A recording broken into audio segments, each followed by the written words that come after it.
O livre-arbítrio em Romanos 6. Eu sou Ezequiel Gomes, você está no canal Vem Senhor Jesus. E hoje nós continuamos a nossa série de respostas à TV Caminho Livre, mais conhecida também como TV Caminho Predestinado, que são ex-adventistas que se tornaram calvinistas e que mantém a ideia de que o calvinismo é a melhor interpretação do evangelho, da Bíblia, da palavra de Deus e tudo mais.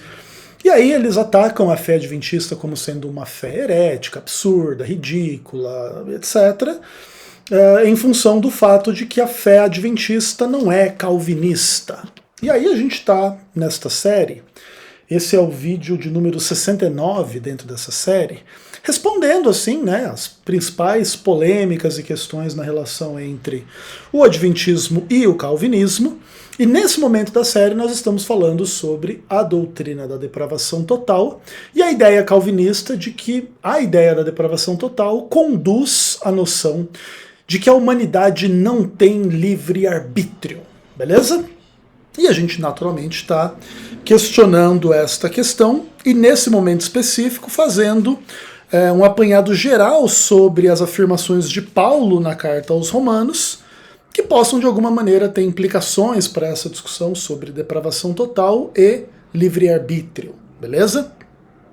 Porque aí, em função da depravação total, todo mundo é pecador e não pode escolher não ser pecador, que livre-arbítrio pode existir se você não pode escolher se você é pecador ou não. Você é obrigado a ser pecador, você não tem livre-arbítrio, aí para você ser salvo você tem que ser um eleito na eternidade passada, que Deus elegeu incondicionalmente, independentemente de fé, de obras, de absolutamente nada. E ele não escolheu todo mundo, porque ele não quer que todo mundo seja salvo, ele não ama todo mundo, Jesus não morreu por todo mundo, e só quem Jesus morreu pela pessoa e que é eleito incondicionalmente é que vai perseverar infalivelmente até a salvação. E aí as doutrinas calvinistas todas, né, pelo menos as principais aí, a tulipe, vai sendo pregada aí no mundo como sinônimo de evangelho, as doutrinas da graça. E se você não é calvinista, você não crê na graça, você não crê no evangelho, no verdadeiro evangelho, e aquele papo todo que a gente está bastante acostumado. Então a melhor forma da gente lidar com esse tipo de convicção é esmiuçar a convicção, é trabalhar um pouco com as suas implicações e, acima de tudo, avaliar essas ideias todas à luz da Bíblia, que é o que a gente está fazendo aqui, no melhor espírito bereano possível, beleza? Então, nesse vídeo agora nós vamos falar sobre Romanos capítulo 6, beleza? Então, como de costume, eu vou ler o capítulo por completo, são 23 versos. Você pode acompanhar a leitura na sua Bíblia, caso você tenha uma Bíblia perto de você aí, para facilitar que você se concentre na leitura, nos temas e tudo mais, mas se você não tiver como ler, você preste atenção aí na leitura do Ezequiel e já vai pensando, né, na leitura se você acha que Paulo em algum texto aqui está falando de um livre-arbítrio, de uma depravação total, se essas coisas estão em contradição entre si, não e porquê, e se realmente livre-arbítrio é heresia e engano de quem não crê no verdadeiro evangelho calvinista. Beleza? Então, sem mais delongas, vamos ver o que Paulo tem para nós aqui em Romanos capítulo 6. Deixa eu só tomar uma aguinha antes aqui, que o calor está gigantesco em Jundiaí, viu? É a antessala do inferno, né? Mas vamos ver se a gente escapa do inferno aqui pela graça de Jesus. Aí o texto diz assim: que diremos, pois? E naturalmente a pergunta aqui tem que ver com todo o contexto, né, do que ele falou dos capítulos 1 a 5. Então, diante de tudo que Paulo falou até aqui, o que a gente vai afirmar? Permaneceremos no pecado para que a graça seja mais abundante? E Paulo responde: de modo nenhum. Como viveremos ainda no pecado, nós, os que para ele morremos? Ou porventura ignorais que todos nós que fomos batizados em Cristo Jesus, fomos batizados na sua morte? Fomos, pois, sepultados com ele na morte, pelo batismo, para que como Cristo foi ressuscitado dentre os mortos, pela glória do Pai, assim também andemos nós em novidade de vida. Porque se fomos unidos com ele na semelhança da sua morte, certamente o seremos também na semelhança da sua ressurreição. Sabendo isto, que foi crucificado com ele nosso velho homem, para que o corpo do pecado seja destruído, e não servamos o pecado como escravos, porquanto quem morreu está justificado do pecado. Ora, se já morremos com Cristo, cremos que também com ele viveremos. Sabemos de que, havendo Cristo ressuscitado, sabedores de que, havendo Cristo ressuscitado dentre os mortos, já não morre. A morte já não tem domínio sobre ele. Pois quanto a ter morrido de uma vez para sempre, morreu para o pecado. Mas quanto a viver, vive para Deus. Assim também vós considerai-vos mortos para o pecado, mas vivos para Deus em Cristo Jesus. Não reine, portanto, o pecado em vosso corpo mortal, de maneira que obedeçais às suas paixões. Nem ofereçais cada um os membros do seu corpo ao pecado, como instrumentos de iniquidade, mas oferecei-vos a Deus como ressurretos dentre os mortos, e os vossos membros a Deus como instrumentos de justiça. Porque o pecado já não terá domínio sobre vós, pois não estáis debaixo da lei, e sim da graça. E daí, havemos de pecar porque não estamos debaixo da lei, e sim da graça? De modo nenhum. Não sabeis que aquele a quem vos ofereceis como servos para obediência, desse mesmo a quem obedeceis, sois servos? Seja do pecado para a morte ou da obediência para a justiça? Mas graças a Deus, porque outrora escravos do pecado, contudo viestes a obedecer de coração a forma de doutrina a que fostes entregues. E uma vez libertados do pecado, fostes feitos servos da justiça. Falo como homem, por causa da fraqueza da vossa carne. Assim como oferecestes os vossos membros para a escravidão da impureza e da maldade para a maldade, assim oferecei agora os vossos membros para servirem à justiça para a santificação. Porque quando éreis escravos do pecado, estáveis isentos em relação à justiça. Naquele tempo, que resultados colhestes? Somente as coisas de que agora vos envergonhais, porque o fim delas é a morte. Agora, porém, libertados do pecado, transformados em servos de Deus, tende o vosso fruto para a santificação, e por fim, a vida eterna. Porque o salário do pecado é a morte, mas o dom gratuito de Deus é a vida eterna em Cristo Jesus, nosso Senhor. Bom, o texto de Paulo é maravilhoso, extraordinário, como a gente sempre fala aqui. E se você consegue ser calvinista depois de ler Romanos 6, você tem um problema muito grave, em termos de entendimento da palavra de Deus e em termos de vergonha na cara. Desculpa dizer assim, desta forma. Eu estou consciente de que os calvinistas julgam o seu entendimento muito superior ao entendimento dos arminianos, dos católicos, dos judeus e de todos os demais religiosos da face da terra no que tange a essas questões a respeito de Deus, da salvação, de livre-arbítrio, pecado e não sei mais o que. Seja como for, a argumentação de Paulo é absolutamente mortal para as compreensões calvinistas, e a gente não vai simplesmente ficar aqui multiplicando esse tipo de retórica, mas mostrando com base bíblica porque o que a gente está falando aqui se justifica, tá? Então Paulo, ele acabou de fazer o paralelo entre Adão e Cristo, o primeiro Adão e o segundo Adão. E aí, como pelo primeiro Adão veio o pecado e a morte passou a todos porque todos pecaram, e em função do pecado tem condenação, tem desgraça, tem morte. Assim agora, Jesus Cristo vem desfazer essa obra feita por Adão, e assim como foi um só pecado que gerou o problema todo, foi um só ato de justiça na cruz que resolveu o problema todo, onde abundou o pecado, superabundou a graça, e a graça reina para a justiça, para a vida eterna, mediante Jesus Cristo. Tá? E agora Paulo vai tratar com as implicações dessa retórica, dessa ideia que ele prega, para uma compreensão que é complexa, que é triste, que é herética, que basicamente tenta inferir de que em função da morte de Cristo, que revela e traz a graça de Deus de uma forma muito especial ao mundo, em função desta graça, as pessoas podem relaxar em relação àquilo que seja pecado. E agora, como superabundou a graça no que tinha abundado o pecado, se superabundar o pecado, superabundará mais ainda a graça. Então o pecado já deixa de ser um problema, deixa de ser algo até ruim, para se tornar simplesmente um padrão de uma medida que a graça de Deus vai superar.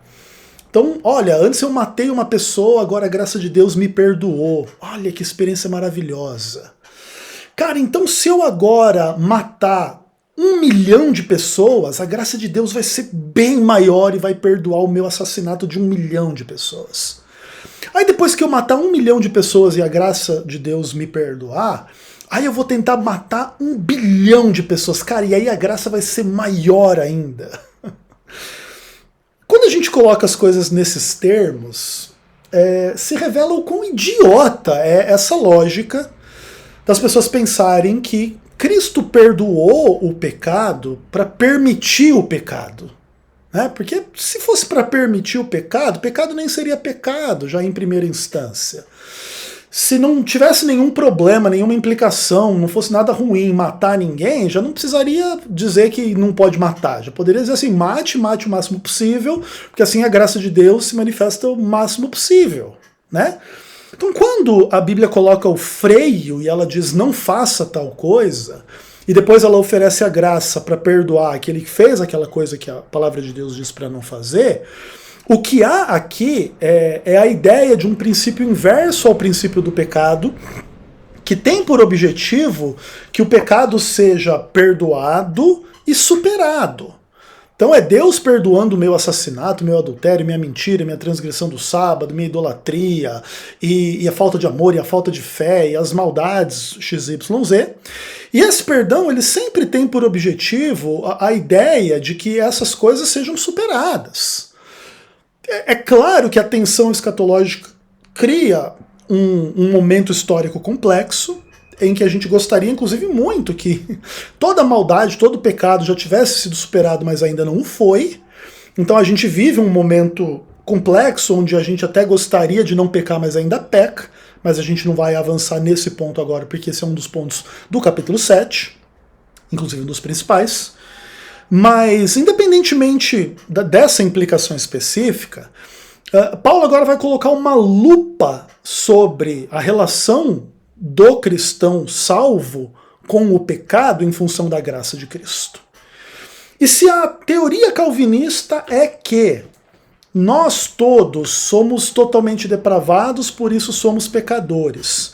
Por isso o pecado é uma coisa absolutamente inescapável e blá blá blá, e por isso nós temos essa depravação total e por isso nós não temos livre-arbítrio. O que Paulo vai argumentar aqui vai na direção absolutamente oposta a essa direção. Tá? Pelo menos no que tange algumas questões fundamentais e essenciais. Você não deve trazer a argumentação de Paulo em Romanos 6 para a percepção de que isso vai ter por implicação de que o salvo é absolutamente sem pecado. Inclusive, para frear essa conclusão, Paulo vai escrever o capítulo 7. Mas não é por causa que algumas dimensões da imperfeição e do pecado permanecem na experiência do salvo, do crente, que o pecado está absolutamente liberado e agora não tem mais problema pecar e etc. Inclusive, essa dinâmica nos obriga a dividir o pecado em pelo menos 2 sentidos diversos entre si. Por um lado, o pecado é uma imperfeição, e por outro lado, o pecado é uma transgressão. Naquilo que o pecado é uma transgressão, e quanto mais maldosa, maligna, fútil, ridícula e abominável seja essa transgressão, mais longe da vida do cristão essa transgressão tem que estar. Porque não se coaduna o cristianismo com esse tipo de transgressão da lei de Deus. Você imagina um verdadeiro cristão salvo, arrependido dos seus pecados, brutal torturador das pessoas, e aí você passou no caminho dele, ele te mata com requintes de crueldades e etc. Olha que maravilhoso cristão é esse. Você imagina um cristão verdadeiro, convertido, salvo, que não pode ver um rabo de saia, que tá traindo a mulher, tá adulterando, tá espalhando doença, tá engravidando, as mulheres por aí sem, sabe, noção nenhuma, sem amor nenhum, simplesmente pela carne, pelo prazer sexual e etc. Você imagina um cristão verdadeiro? Assim, não dá, não tem como. E a gente pode multiplicar esses exemplos do assassinato, do adultério e etc. sobre todos os mandamentos de Deus. O verdadeiro cristão idólatra, o verdadeiro cristão ele só fala mentira, não tem uma verdade que sai da boca dele, mas é um verdadeiro cristão. Não dá. Porque essas dimensões de transgressão, elas não podem coexistir com o cristianismo. Isso não quer dizer, entretanto, que o cristão é perfeito. O cristão pode não roubar, não matar, não adulterar, não mentir e não pecar milhões de pecados. Mas ele não é perfeito no amor, ele não é perfeito na fé, ele não é perfeito nas dimensões mais radicais daquilo que sejam seus deveres para com Deus e para com o próximo e para consigo mesmo, porque a imperfeição permanece. Em Romanos 6, Paulo vai lidar com o primeiro conceito de pecado como transgressão, como maldade, como algo que não pode fazer parte da vida do cristão. E em Romanos 7 ele vai trabalhar com essas noções um pouco mais inerentes, um pouco mais inescapáveis, né, da dimensão do pecado. Como diria inclusive São Tomás de Aquino, né, o homem não pode evitar pecar tanto quanto não pode evitar morrer. Mas aí não quer dizer que ele não pode evitar de fazer uma transgressão horrorosa, mas ele não pode evitar as suas imperfeições. Tá? Isso é absolutamente fundamental para você entender a relação entre Romanos 6 e 7. Tá? Eu já estou avançando um pouco na explicação do capítulo 7, mas é bom que já vai ficando um pouco mais contextualizado aí o que a gente vai falar daqui a pouco no próximo vídeo sobre Romanos 7. Então, esclarecido esse conceito como um todo, vamos ler de novo os textos para a gente deixar bem claro o que Paulo está querendo dizer aqui? Então, né, no contexto da argumentação dele quanto às questões aí da graça que superabundou em função da abundância do pecado, ele pergunta, né, e o que a gente vai concluir dessa argumentação? Então, vamos permanecer no pecado para que a graça seja mais abundante? E a resposta é, de jeito nenhum. E aí ele vai começar a aplicar uma metáfora que ele vai aplicar por vários e vários versículos, de que o cristão, na sua experiência de conversão, ele morreu. E esse é um ponto bem interessante. Os calvinistas às vezes usam Efésios 2, verso 1, para inferir ali a noção da depravação total e da ausência do livre-arbítrio, né? Porque nós estávamos mortos em delitos e pecados, e aí nesta condição ele nos deu vida. Então o morto não tem nenhuma decisão, o morto não tem nenhuma escolha, o morto não tem nenhuma crença, o morto não tem nenhuma prática, e etc e tal, e Deus lhe dá vida, e aí o calvinismo infere sobre esta imagem, sobre a metáfora, o monergismo, a depravação total, a ausência do livre-arbítrio, porque o homem está morto e acabou. Só que veja que aqui em Romanos 6, Paulo faz uma metáfora semelhante, mas ao inverso. Agora não é que o homem está morto e ele recebe vida. Agora o homem estava vivo, fazendo um monte de bobagem, pecado, mentindo, roubando, adulterando, matando, fazendo as coisas erradas. E agora ele é batizado, e quando ele é batizado ele morre. Tá? Entendeu? Então aqui agora a ideia é que a pessoa está morta para o pecado.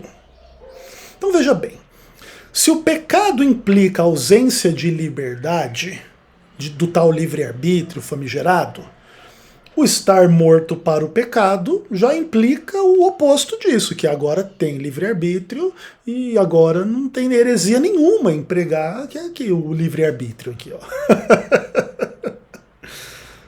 Sim, cara, se livre-arbítrio fosse heresia, o próprio raciocínio calvinista é uma heresia, né? Porque não tem tem o que fazer. Se Paulo está correto no que ele está dizendo aqui, e o calvinista tivesse correto nessa imagem de que a morte, aliás, o pecado implica em ausência de liberdade, a morte para o pecado implica em presença de liberdade. Então, acabou, né? Nem sei se precisa ler mais qualquer coisa aqui. Mas tem muita coisa para ler aqui. Então, ele fala, né? A gente não pode, como é que a gente vai viver no pecado nós que morremos para o pecado? A gente não deve ignorar que quando a gente foi batizado na morte de Cristo. E aí a gente foi sepultado com ele pelo batismo, e como Cristo foi ressuscitado dentre os mortos para a glória de Deus o Pai, assim agora a gente anda nessa novidade de vida. Então, mesmo que fosse verdade, o que não é, que a metáfora bíblica lá de Efésios 2:1 implicasse que o ser humano lá não tinha livre-arbítrio, porque ele estava morto em delito e pecado, agora que ele foi ressuscitado e ele tem que andar em novidade de vida, essa vida vai ter que incluir a liberdade, né? Certo? Então não tem o que fazer. Agora a gente está sepultado, morto com Cristo na sua morte pelo batismo, e agora como Cristo foi ressuscitado, agora a gente anda numa outra vida, numa nova vida, numa ressurreição. Essa é uma ressurreição espiritual, não é uma ressurreição literal. Paulo chamou de herege quem pregava que nós já tínhamos passado por uma ressurreição literal, lá em 1ª e 2ª Timóteo, não lembro lá qual das duas cartas que fala sobre isso. Mas o fato é esse. E aí ele vai explicando essa metáfora, né? Porque agora, se a gente está unido com ele na semelhança da morte no batismo, agora a gente também vai ser unido com ele na semelhança da ressurreição. E a gente tem que ter o conhecimento, a gente tem que saber que Jesus foi crucificado e lá na crucifixão de Cristo, o nosso velho homem foi crucificado, porque lá não foi os pecados do velho homem que ele carregou? Então vamos trabalhar com uma hipótese do seguinte: eu era super mentiroso, aí eu me converto e paro de ser mentiroso. O que aconteceu lá na cruz? Lá na cruz, Jesus pregou o Ezequiel mentiroso. E agora existe um Ezequiel verdadeiro. O Ezequiel não é perfeito, mas ele é verdadeiro. E aí eu posso dizer que eu morri lá na cruz com Cristo e agora eu ando em novidade de vida ressurreto pela fé. É simples isso que Paulo está explicando aqui. E eu preciso saber isso. Que aquele Ezequiel mentiroso, escravo do diabo, que amava os pecados do sexo, da mentira, da violência, da maldade, da falta de amor, etc., morreu lá. E agora tem uma outra pessoa vivendo no lugar do Ezequiel, né? Que é o novo homem. E assim que a gente tem essa consciência, a gente vai entender que esse corpo no qual a gente vive, no qual a gente fez essas coisas erradas, mesmo que no passado, isso aqui está fadado à morte, tá? E a gente vai morrer, esse corpo vai morrer, porque a gente já pintou e bordou, já fez as coisas erradas, e o salário do pecado é a morte, né? A gente tem que entender isso. Porque esse corpo vai ser destruído. E assim, esse é o alerta para a gente não servir ao pecado como escravo do pecado. Então, olha só, se o calvinista tivesse correto na sua aplicação lá de Efésios capítulo 2, verso 1, esse texto aqui seria totalmente errado, porque olha o que ele está dizendo. A gente não deve servir ao pecado como escravo. Se a gente ser pecador significasse que a gente era obrigado a ser escravo do pecado, o texto aqui estaria errado. Então veja bem, nós somos pecadores, nós somos imperfeitos, mas nós não somos obrigados a ser escravos das transgressões. E a gente tem que tomar as decisões contra as transgressões. Não quer dizer que é fácil vencer as transgressões, nem que a gente vence as transgressões de forma absolutamente perfeita.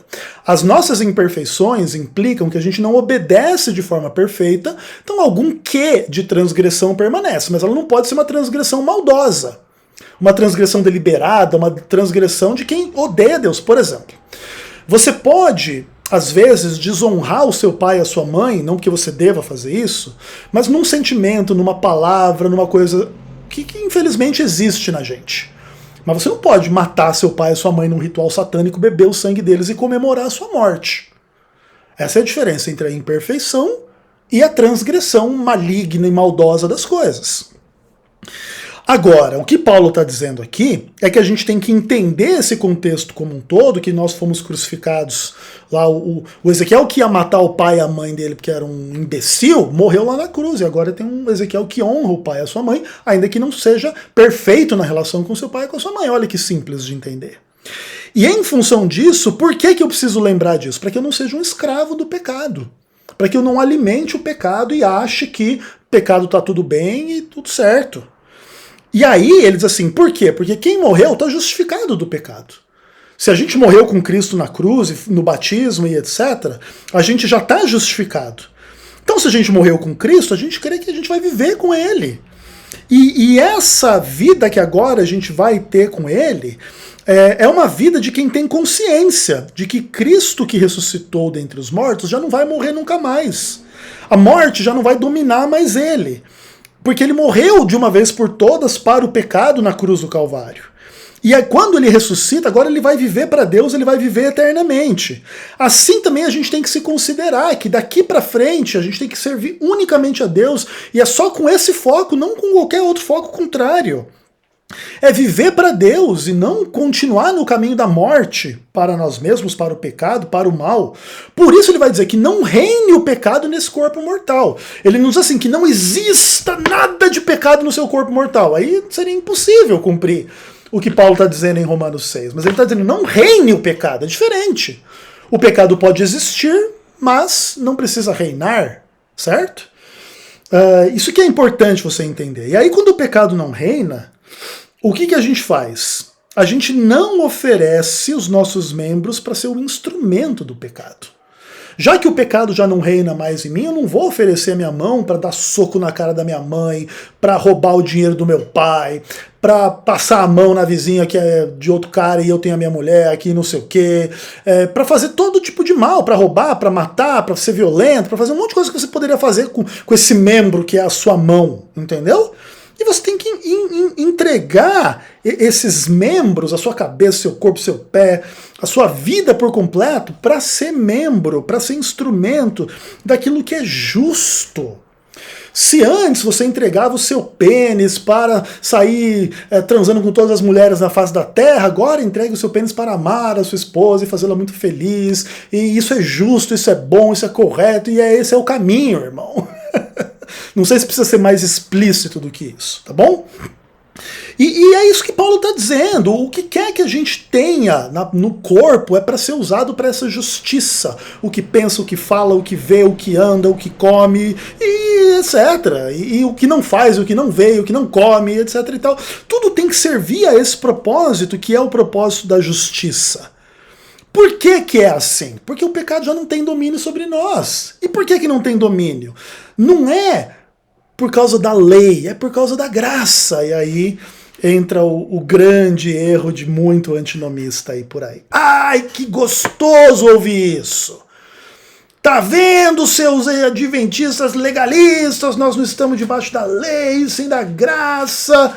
E aí Paulo esfrega a implicação antinomista na cara do herege, que quer acusar o adventista de ser legalista, e diz assim, e daí? Isso quer dizer que a gente vai pecar porque não está debaixo da lei sem da graça? E Paulo responde, de modo nenhum. A argumentação de Paulo aqui não é que agora você pode transgredir a lei em paz. Não sei se você sabe, transgredir a lei de Deus é pecado. Inclusive no Novo Testamento, inclusive em Paulo, Romanos 4,15, depois lá em 1 João 3, verso 4, e etc. Tá? Depois em Romanos 13 mesmo ele vai dizer que a gente tem que cumprir a lei, e cumprir a lei é o amor. Tá? Você tem que amar, você tem que cumprir a lei. Né? E antinomista é uma das doutrinas mais demoníacas que existe na face da Terra. Ainda quer ficar acusando os outros de ser legalista. Legalismo é um problema sério para quem é legalista, isso eu concordo. Mas antinomismo é uma coisa tipo, infinitamente pior. Entendeu? Antinomismo é uma piada. E o que Paulo diz aqui? Que você não deve usar essa mensagem para pecar, para transgredir a lei. E aí ele diz assim, que você não sabe que aquele a quem você oferece os seus membros para obediência, desse você é o servo?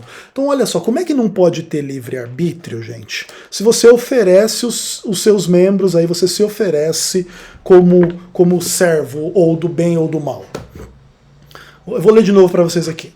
não sabeis que daquele a quem vos ofereceis como servos para a obediência, desse mesmo a quem obedeceis sois servos?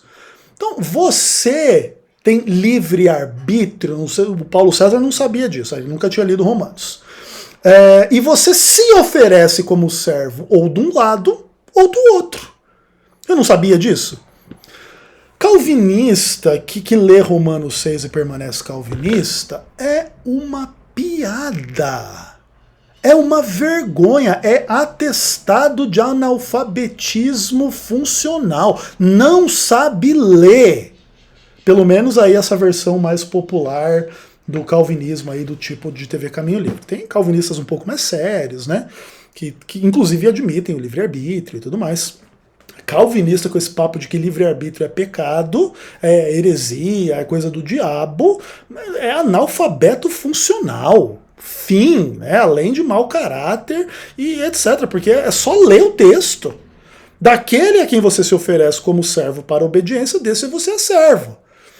A ideia é, você é servo de quem você escolhe obedecer. Como é que você não tem escolha? Como é que não tem livre-arbítrio? Então, você pode ser servo, seja do pecado para a morte, seja da obediência para a justiça. Olha que simples. Paulo está aqui, inclusive, evocando aquilo que já está escrito na Bíblia desde Deuteronômio 30. Tá diante de você o bem e o mal, a morte e a vida. Escolhe a vida para que vivas. Né? A vontade de Deus. E aí ele diz assim, mas graças a Deus que outrora a gente era escravo do pecado, contudo, quando a gente era escravo do pecado, o que aconteceu? A gente veio a obedecer de coração a uma forma de doutrina que nos libertou e etc e tal. Então olha só, a gente ter sido escravo do pecado não nos impediu de obedecer de coração a forma de doutrina que é a doutrina do Evangelho, em função da qual a gente é libertado e transformado em servo da justiça. Então o papo de que, olha só, a gente é escravo do pecado, então não tem livre-arbítrio, é falsa. Porque aqui eram escravos do pecado que vieram a obedecer de coração a forma de doutrina que Paulo prega. E qual é essa doutrina? É aquela que liberta do pecado. E aí você é feito servo da justiça. Obviamente que a gente pode discutir o como que essa mudança da escravidão ao pecado para obedecer de coração às coisas corretas ocorre. Ela não ocorre meramente em função do livre-arbítrio, ela ocorre em função da graça que capacita o livre-arbítrio a escolher, e aí o livre-arbítrio pode escolher capacitado pela graça e aí vai obedecer de coração ao que Deus propõe aqui no Evangelho. Mas isso aqui não acontece sem o livre-arbítrio. Como disse, inclusive, Santo Agostinho, que é um dos mentores, mal entendido, obviamente, dessas bobagens calvinistas, o Deus que te criou sem ti, não te salvará sem ti. Deus criou você sem você, porque você não existia para ele te criar. Agora ele vai te salvar com você. Você vai participar, você vai ter a sua função. A sua função é crer, a sua função é se arrepender, a sua função é se batizar, a sua função é andar em novidade de vida, a sua função é perseverar. E se você não cumprir a sua função, você vai morrer. É simples, tá bom? E aí ele diz assim, eu falo como homem, por causa da fraqueza da vossa carne, ou seja, as pessoas que estão ouvindo aqui Paulo, elas já são salvas, etc., mas ainda têm fraquezas carnais. Nós somos imperfeitos pecadores ainda. Todavia, ele diz assim, por causa dessa fraqueza da carne, dessa imperfeição que permanece, que ele fala, se vocês ofereceram um dia os vossos membros para a escravidão da impureza, da maldade para a maldade, agora tomem uma decisão oposta, ofereçam os vossos membros para servirem a justiça para a santificação. Livre-arbítrio está intacto na experiência daquele que aqui está sendo descrito em Romanos capítulo 6. Intacto, ok? Aí ele diz assim, porque quando vocês eram escravos do pecado, vocês não tinham justiça. Estava isento em relação à justiça. Vocês estavam sem condições de oferecer nada que fosse justiça. E naquele tempo que você era escravo do pecado e não tinha justiça, qual é o resultado que você colheu? É todo tipo de coisa vergonhosa que a gente já praticou na nossa vida. Os nossos adultérios, as nossas prostituições, os nossos vícios, as nossas bebedeiras, um monte de futilidade e imbecilidade que a gente fez, um monte de coisa nojenta, horrorosa, que nos envergonha. Se a gente já matou alguém, se a gente já roubou alguém, se a gente já enganou alguém, mentiu para alguém, e milhões de coisas que a gente já fez. E tudo isso é vergonhoso, é ruim, é triste, é errado. E a gente precisa entender que esses resultados que a gente colhe para a nossa vergonha, elas conduzem tudo isso à morte. Porque a gente mentiu, roubou, adulterou, matou, transgrediu o sábado, idolatrou, a gente vai tudo morrer. Ia morrer eternamente. Mas agora, nesse contexto da graça, do evangelho, da fé, da salvação, a gente é liberto desses pecados, transformado em servos de Deus, e a gente tem que ter o fruto para a santificação e, por fim, a vida eterna. Por quê? Porque o salário do pecado é a morte. Quem escolhe a morte vai para a morte, quem escolhe o pecado vai para a morte, mas o dom gratuito de Deus é a vida eterna em Cristo Jesus nosso Senhor. Escolhe a vida para que vivas. O livre-arbítrio está absolutamente intacto. Claro, você pode querer ler algumas frases, tanto de Romanos 6, quanto de Romanos 5, de Romanos 4, 3, 2 e 1, de uma forma calvinista? Pode tentar.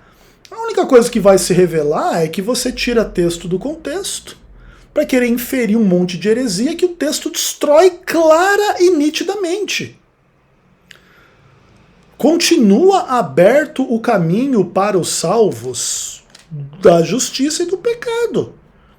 Paulo não diz assim, agora que vocês foram transformados em servos de justiça, não se preocupem quanto aos frutos de santificação e etc, porque vocês não podem mais voltar atrás, vocês não podem mais fazer as coisas erradas que vocês faziam antes, não tem nenhuma abertura para isso para vocês vão fazer o bem naturalmente, ou caso vierem fazer o mal vai ser tudo perdoado mesmo, não tem nenhum problema porque Jesus morreu por vocês e só por vocês, os eleitos queridinhos de Jesus, e o resto é que vai para a morte, fiquem tranquilos e descansem. Paulo não prega nada de calvinismo em Romanos 6, pelo contrário, o que Paulo prega em Romanos 6 destrói o calvinismo.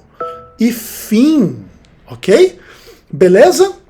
Espero que isso esteja claro para vocês. E se algum calvinista ainda tem esperança de que em Romanos 7 ou em Romanos 9 Paulo vai desdizer tudo isso que ele está dizendo, vocês vão cair do cavalo literalmente. Beleza? Então, no próximo vídeo dentro dessa série, nós vamos falar sobre Romanos capítulo 7 e demonstrar que não existe um pingo de calvinismo em Romanos 7. Porque em Romanos 6 a gente já viu que realmente não tem chance nenhuma do cara que escreveu Romanos 6 ter qualquer convicção que possa ser chamada de calvinismo. Um abraço, até o próximo vídeo, se Deus quiser.